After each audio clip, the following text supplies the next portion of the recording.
Assalamualaikum warahmatullahi wabarakatuh. Waalaikumsalam warahmatullahi wabarakatuh. Wabarakatuh. Selamat sore, salam sejahtera, Om Swastiastu, Nama Budaya, Salam Kebajikan.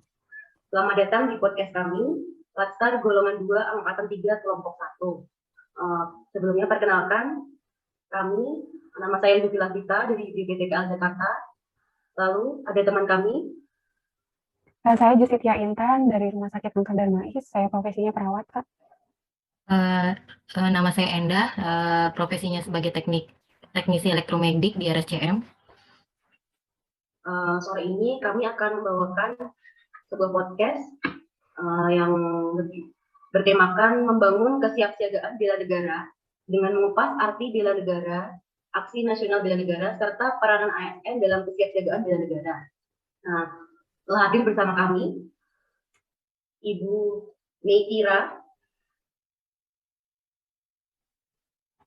Ya, selamat sore. Assalamualaikum warahmatullahi wabarakatuh.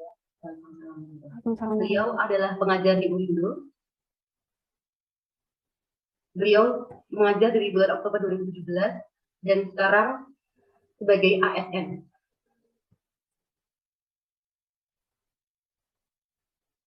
Selanjutnya, kami akan memulai podcast singkat kami. Ibu Meitira. Ya, silahkan. Terima kasih untuk perkenalannya.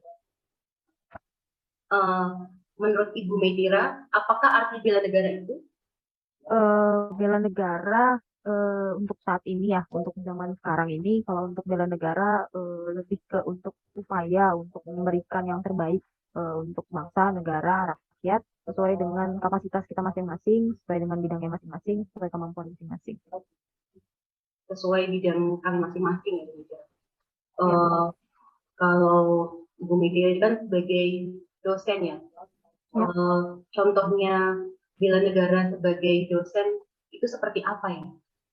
Kalau untuk dosen ya dosen itu kan tugasnya ada 3, ada mengajar, kemudian ada pengabdian masyarakat, kemudian ada penelitian. Saya pikir kalau untuk upaya bela negara khusus dosen ya menjalankan ketiga fungsi tadi, tugas tadi dengan baik sesuai dengan koridor masing-masing, mengajar dengan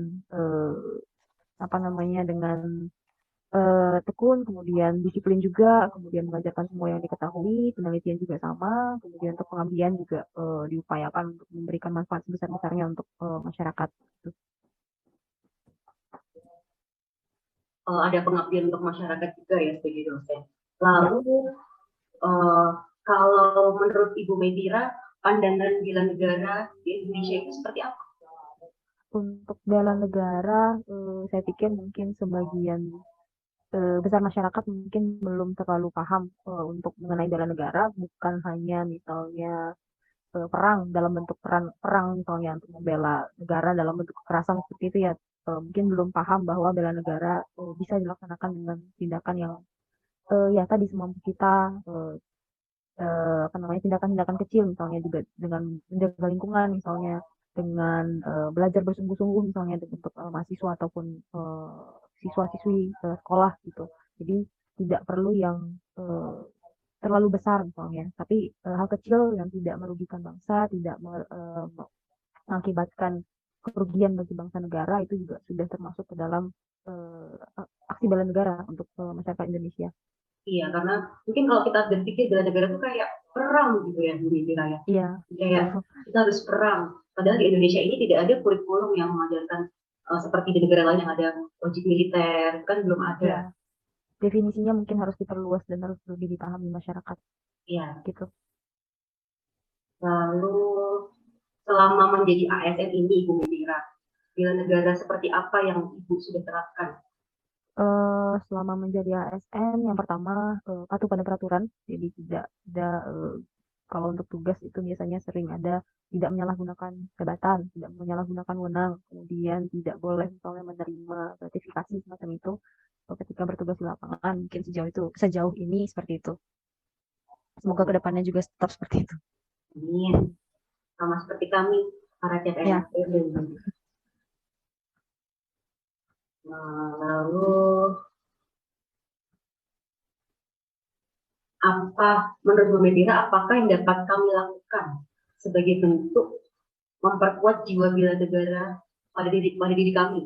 Untuk memperkuat jiwa bela negara, yang pertama ya harus mengenal apa yang dibela. Maksudnya mengenal negara kita yang dengan Bhinneka Tunggal Ikaannya, dengan macam-macam suku, budaya dan sebagainya.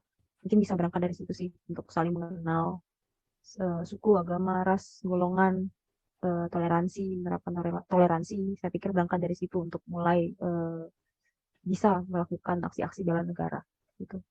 Iya, tanpa mengenal, tanpa mengerti, tanpa mencintai, nggak mungkin kita mau membela negara. Siapa yang mau dibela?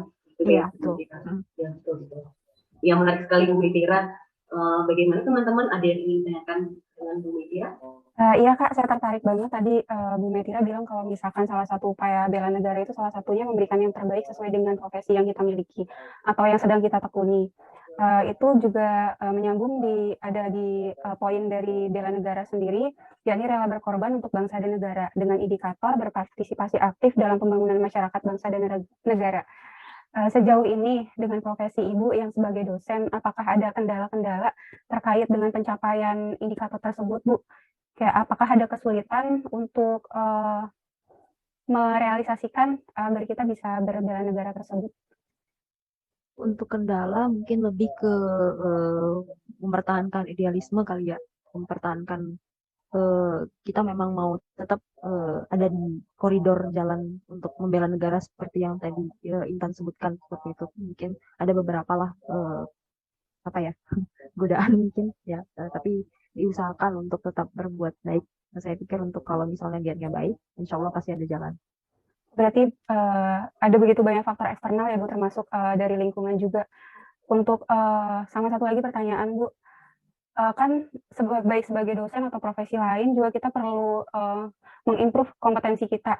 Kayak kita harus terus untuk belajar.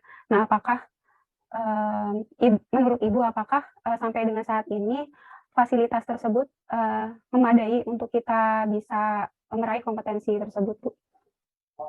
Kalau untuk kompetensi, mengingat sekarang untuk informasi, teknologi informasi itu sudah cukup baik, maksudnya ya untuk belajar misalnya ada e-book, kemudian di internet juga banyak ya sumber informasi, mungkin beberapa bisa yang dicari, intinya sebenarnya dicari yang bisa dipastikan kebenarannya, validitasnya misalnya.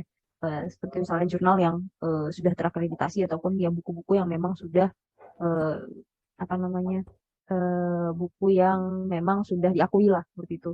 Dan itu untuk sekarang ini mudah sekali diakses. Saya pikir untuk mengembangkan kompetensi sudah jauh lebih mudah untuk zaman sekarang. Oke, baik. Terima kasih banyak, Bu. Ya, ada pertanyaan lain? Gini, kalau misalkan bela negara di kehidupan kita sehari-hari, baiknya seperti apa ya, Mbak? Untuk masyarakat umum maksudnya? Iya, Atau masyarakat umum. kalau untuk dari poin-poin bela negara, ada poinnya itu satu yang saya perhatikan yang paling mudah untuk dilaksanakan oleh masyarakat dalam menjaga lingkungan.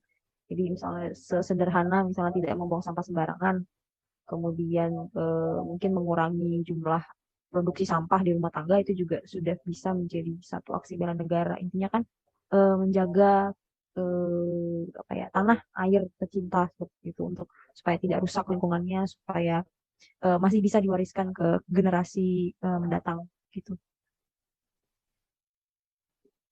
Sudah cukup kayaknya? Cukup. Mungkin ada yang perlu ditambahkan lagi teman-teman? Sudah. Sudah. Ya. Sepertinya kita sudah cukup jelas.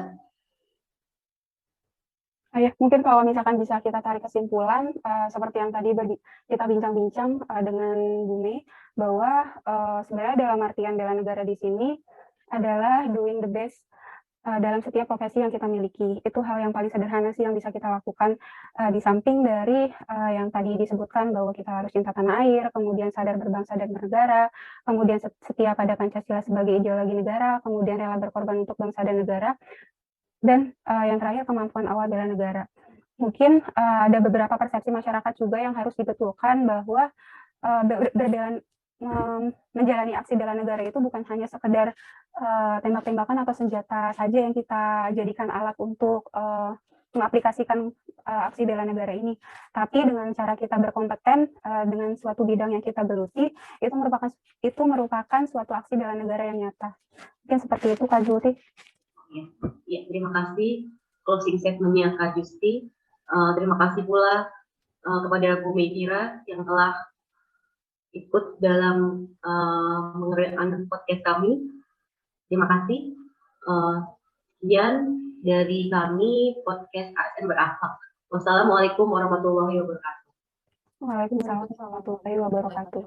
Terima kasih semua.